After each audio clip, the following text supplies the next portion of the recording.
You're in a conversation and you can feel it coming. The tiny surge in your chest, the pressure behind your teeth, the impatience in your hands. Someone is talking, and your brain is already finishing their sentence, already building your reply, already pushing you toward the moment you can jump in. You nod, you smile, you do the social signals, but inside you're sprinting. Then you cut in.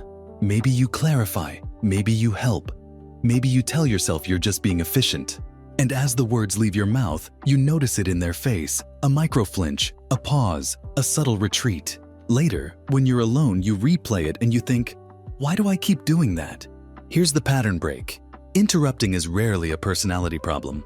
It's a nervous system problem. And by the end, you'll have a simple model you can remember under pressure, a one-breath interruption that stops the urge in real time, and a 2-minute install you can run today that makes you feel calmer, more likable, and more in control of your mouth when your brain is on fire. In the next minute, I'm going to open 4 loops and then close every one of them. The real reason you interrupt is not ego. There's a moment your brain makes a silent decision and you miss it. You have 2 different motivational systems and you keep feeding the wrong one. And there is a single sentence that interrupts the loop in under 5 seconds.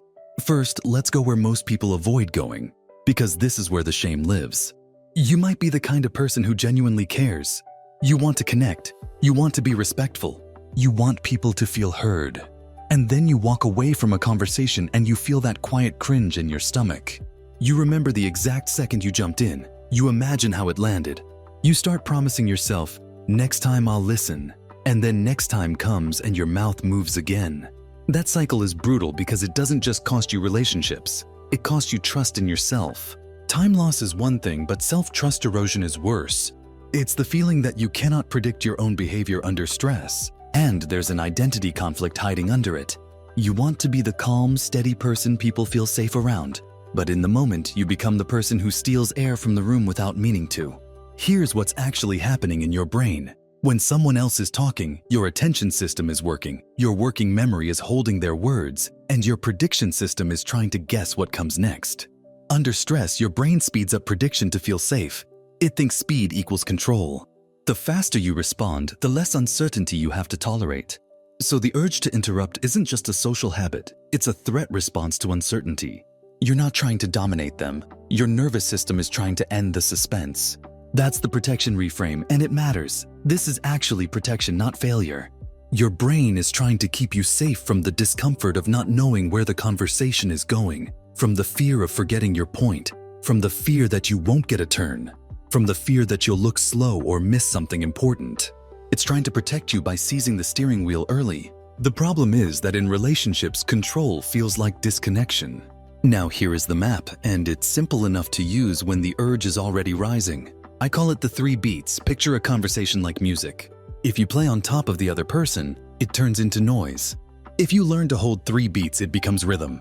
The 3 beats are a visual and physical metaphor. Beat 1 is notice, beat 2 is hold, beat 3 is aim. Notice, hold, aim. The 3 beats. I'm going to walk you through each beat and show you exactly how to use the 3 beats when your body is buzzing, when you're excited, when you're anxious, when you're trying to prove you're smart, when you're trying to be liked, when you're trying to get it right. And by the end, you'll have the 3 beats as a repeatable protocol, not a motivational idea. Start with beat 1, notice. Imagine you're mid-conversation. The other person is speaking and your brain starts drafting. You can feel the words lining up like they're waiting at the door. Your jaw tightens.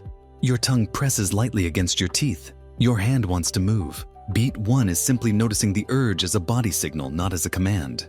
This is where the silent decision happens. The silent decision is not, should I interrupt? The silent decision is, did I notice the urge before my mouth opened? Most people miss that decision by half a second and then they feel hijacked. Beat 1 of the 3 beats buys that half second back. Your microaction is tiny. Mentally label it beat 1. Or even simpler, urge, that's it. You're not fighting the urge, you're naming it. Naming turns a reflex into a choice.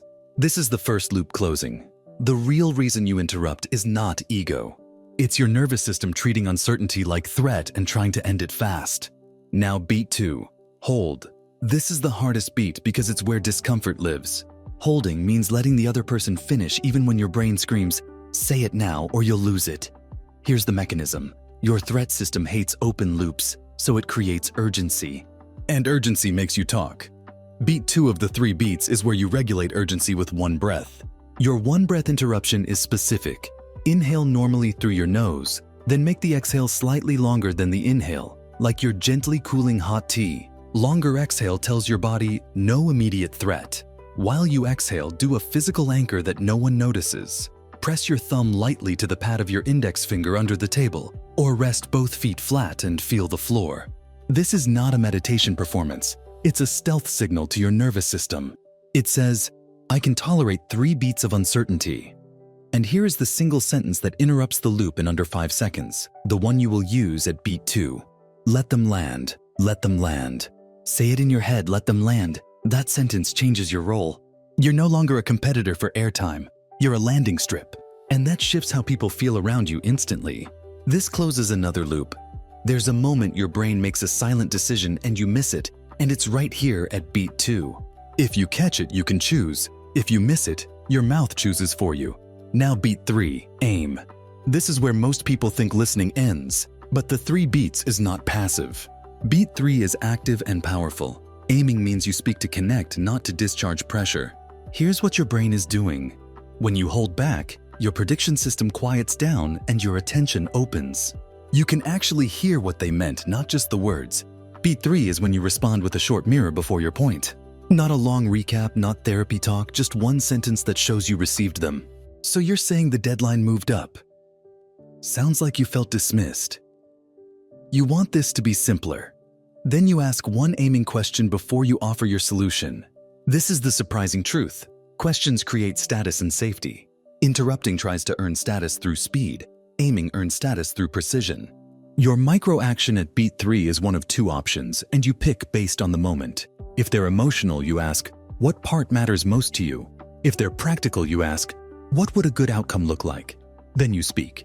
And because you aimed, your words land. Now we can close the motivational systems loop. You have 2 motivational systems in social moments. A threat system that craves control, and a reward system that craves connection. When you interrupt, you're feeding the threat system. You get a burst of relief because you regained control and ended uncertainty. That relief is rewarding, so the behavior repeats. The 3 beats flips the reward. When you run the 3 beats, you feed connection. You get a different kind of reward. You see their shoulders drop, you see their face soften, you feel the room relax, and you feel yourself become someone who can hold space without disappearing. That reward trains your brain to associate patience with power. That is the real upgrade. Now let's install the protocol in a way you can test today, in under 2 minutes, without tools. This is the 3 beats install. Here is the if-then rule. If you feel the urge to jump in while someone is talking, then you run the 3 beats once before you speak. That's the whole rule. You don't need to fix your personality. You need a trigger. You don't need more motivation. You need a better trigger. The moment you feel the urge, beat 1, mentally label beat 1 or urge. Beat 2, 1 longer exhale and the phrase, let them land. Beat 3, mirror 1 sentence. Then ask 1 aiming question. That's the 3 beats. Now, the environment tweak, because your environment is part of your nervous system. Before the next conversation where you care about how you show up, take 10 seconds and remove the easiest interrupt trigger from your body. Put your phone face down and out of reach, or close the laptop lid halfway, or place a notebook in front of you and rest your hand on it. The point is to reduce the stimulation that makes your brain race and grab control. This takes less than 30 seconds and it changes the baseline. Now, because your brain will argue with you, let's address the internal dialogue you might have. You might be thinking, but if I don't interrupt, I'll forget my point. That's real. Your brain uses interruption as a memory strategy. So here's the micro fix that keeps the 3 beats easy. When you get your point, don't say it. Tag it. Imagine you're putting a small sticky note on it in your mind. 1 word. Budget. Timing. Respect. Plan. That tag keeps your point alive without stealing air. You might be thinking, but they talk too long. Also real. The 3 beats doesn't make you a doormat, it makes you strategic. If someone is rambling, beat 3 becomes, what's the main point you want me to respond to? That's aiming. You're still in control, just not in a way that wounds the room. Now let's make it vivid with micro scenes, because the 3 beats becomes automatic when your brain can picture it. Imagine you're in a meeting. Someone is explaining a problem and you already see the solution. You feel the urge, the pressure, the speed. Beat 1, urge. Beat 2, longer exhale, let them land. Beat 3. So the bottleneck is approvals, not effort. What would be the fastest acceptable workaround? Then your solution lands like a clean dart instead of a spray. Imagine you're with a partner or friend and they start describing something that hurt them. Your threat system wants to defend, to explain, to correct the facts. Beat 1, urge. Beat 2, longer exhale, let them land. Beat 3. It sounds like you felt alone in that moment. What did you need from me right then? That question changes the entire relationship dynamic. And yes, here's another quiet shame moment, because it's part of why this matters. You've probably had a moment where you watched someone stop sharing with you. Not dramatically, just subtly. Shorter answers, less detail, less warmth. And you didn't know why, but you felt it. The 3 beats rebuilds that warmth. Because people don't remember your cleverness as much as they remember whether they felt safe.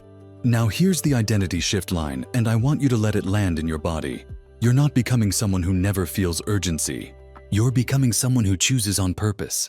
That's what the 3 beats is really training. Choice under pressure, and when you combine the beats, something quiet and powerful happens. Beat 1 gives you awareness. Beat 2 gives you nervous system safety. Beat 3 gives you precision. The 3 beats turn speed into calm. It turns urgency into presence. It turns I need to say this now into I can say this well. And that is why it's so effective. It doesn't rely on willpower. It relies on timing. Now return to the opening scene, but upgraded. You're in that conversation again. The surge rises. The words line up at the door. And this time you don't slam the door open. Beat 1, you notice. Beat 2, you exhale and let them land. Beat 3, you aim, you mirror, you ask. You speak and you feel the difference immediately. The room doesn't tense, they don't retreat.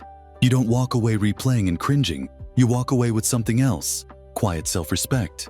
Here's your experiment for the next 24 hours. Pick one conversation where you usually interrupt, just one, and run the 3 beats one time before you speak, even if you only manage it once. Notice what changes in their face, in your chest, in the pace of your mind.